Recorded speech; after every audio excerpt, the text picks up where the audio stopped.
Hola, buenas tardes. Mi nombre es José Manuel Villafranco Hernández, con matrícula 222-058 de la licenciatura de Derecho. Estoy presentando el trabajo de el reto 2, que es la jurisprudencia de la materia juicio de amparo 1. Bien, para la respuesta del caso 1, la jurisprudencia se creó mediante el método de integración de reiteración. Este método se emplea cuando la Suprema Corte de Justicia de la Nación decide unificar criterios a partir de la repetición de resoluciones en casos similares, estableciendo así un precedente firme y consistente.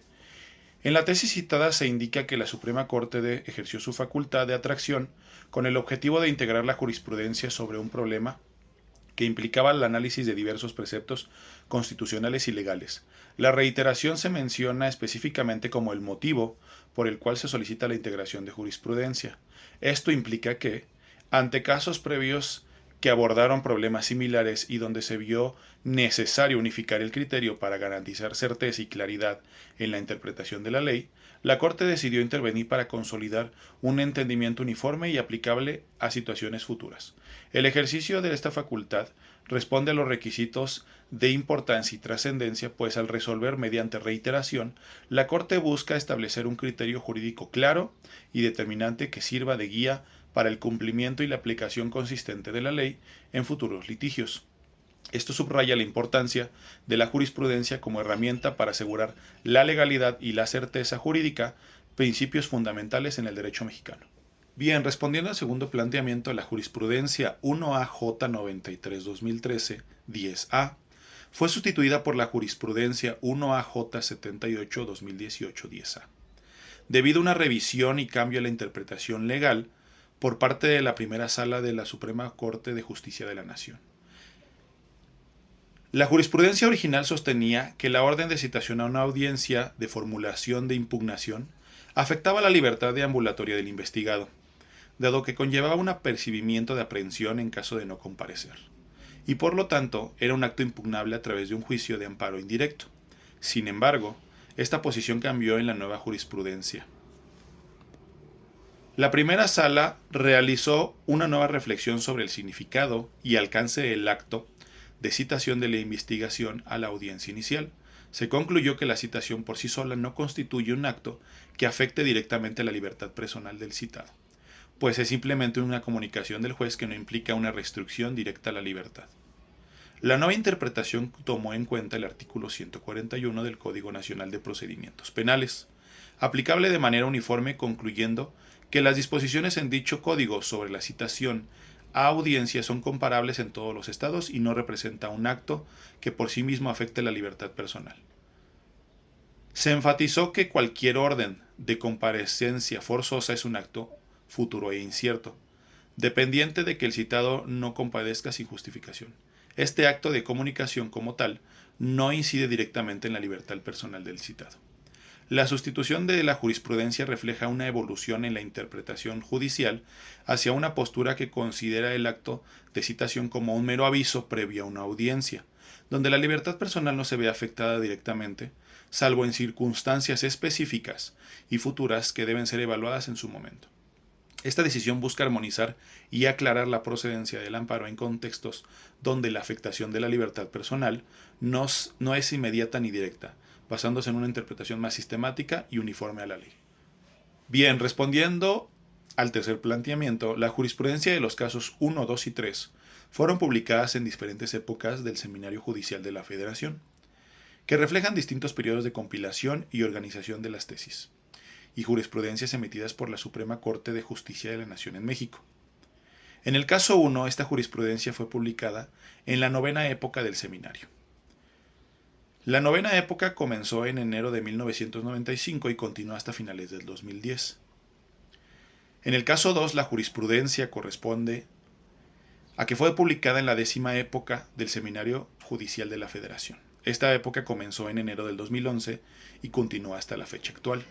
Mientras que en el caso 3, esta jurisprudencia fue igualmente publicada en la novena época del Seminario Judicial de la Federación y su Gaceta, al igual que en el caso 1.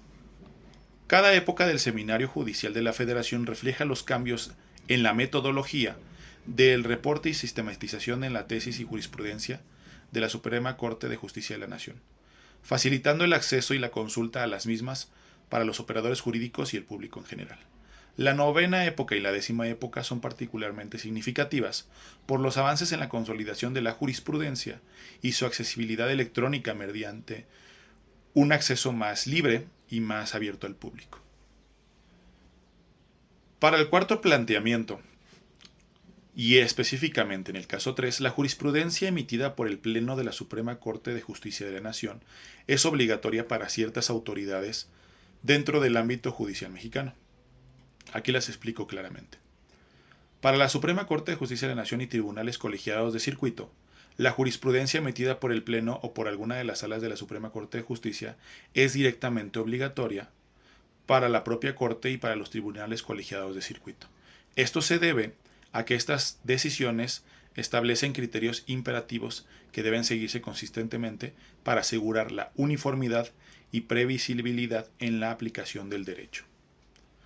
Para los tribunales unitarios y juzgados de distrito, aunque la jurisprudencia del Pleno de la Suprema Corte de la Justicia de la Nación no se dirige explícitamente a estos tribunales en los textos legales citados, en la práctica estos órganos deben seguir las interpretaciones jurisprudenciales del más alto tribunal del país como guía para sus propias decisiones. La doctrina y la práctica jurídica en México establecen que las interpretaciones del Pleno son vinculantes para todos los órganos judiciales inferiores. Otras autoridades administrativas, aunque no están estrictamente obligadas por la jurisprudencia, en el sentido de que deben seguirla al resolver sus litigios, las autoridades administrativas deben de tener en cuenta la interpretación jurisprudencial al aplicar la ley en la administración pública, para evitar actuar en contradicción con los criterios establecidos por la Suprema Corte, lo cual podría resultar en la invalidación de sus actos por amparo. La obligatoriedad de la jurisprudencia del Pleno de la Suprema Corte se fundamenta en los artículos 192 y 197 de la Ley de Amparo, que establecen que la jurisprudencia se forma con las reiteradas interpretaciones que los tribunales colegiados de circuito o la Suprema Corte realicen sobre el mismo punto de derecho. Además, el artículo 94 de la Constitución Federal otorga a la jurisprudencia emitida por la Corte la máxima autoridad interpretativa, con el fin de asegurar la uniformidad en la interpretación de las leyes a nivel nacional. Esto ayuda a organizar y a que se garantice la no violabilidad del principio de irretroactividad, según lo consagrado en el artículo 14 constitucional, al aplicar la ley de manera justa y previsible. Bien, para el quinto planteamiento, y para determinar si se cumplen con el requisito establecido en el artículo 223 de la Ley de Amparo respecto a los votos necesarios para la aprobación de la jurisprudencia, es importante entender primero lo que establece dicho artículo. El artículo 223 de la Ley de Amparo indica que la jurisprudencia se establecerá cuando 5 ministros de la Suprema Corte de la Nación, en pleno o en salas, resuelvan con el mismo sentido y con el mismo criterio en 5 sentencias no interrumpidas por otra en contrario, y que dichas sentencias hayan sido aprobadas por lo menos por 4 votos.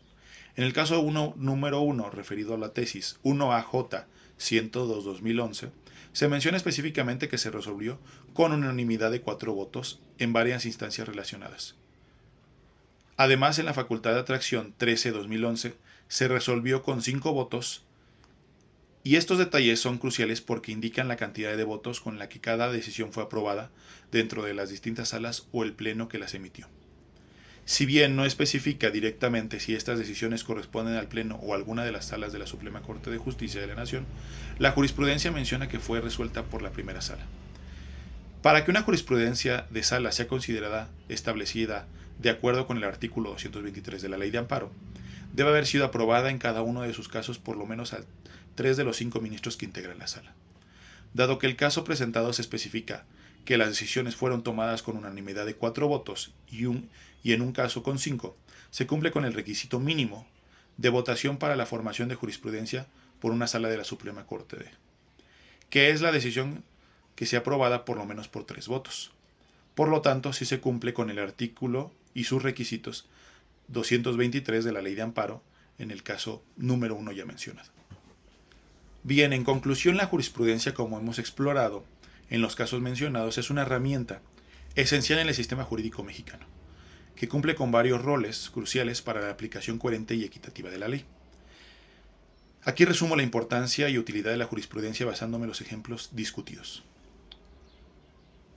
La jurisprudencia asegura que casos similares sean tratados de manera consistente, al estandarizar la interpretación de las leyes y procedimientos. La jurisprudencia reduce la incertidumbre y proporciona una guía clara, tanto para los operadores jurídicos como para los ciudadanos. Esto se reflejó claramente en el caso 1, donde la Suprema Corte utilizó la facultad de atracción para unificar el criterio sobre cuestiones complejas relacionadas con múltiples preceptos constitucionales y legales. La jurisprudencia permite adaptar la ley a nuevas circunstancias y realidades sin necesidad de esperar a que el legislador intervenga.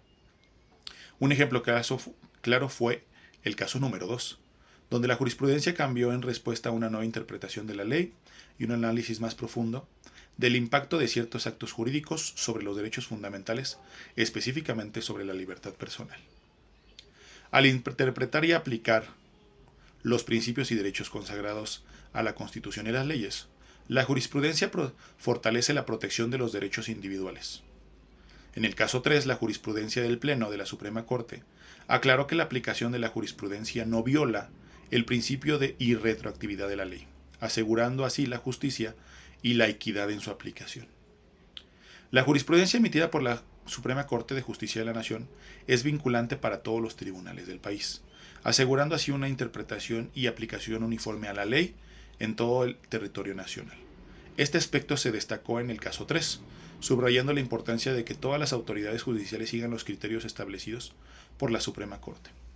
En conclusión, la jurisprudencia no solo contribuye a la coherencia y previsibilidad del sistema jurídico mexicano, sino que también actúa como un mecanismo de adaptación y evolución del derecho, fortaleciendo la protección de los derechos fundamentales y asegurando que la ley se aplique de manera justa y equitativa en todo el país. Por estas razones, la jurisprudencia es indispensable en el logro de un Estado de Derecho robusto y eficaz.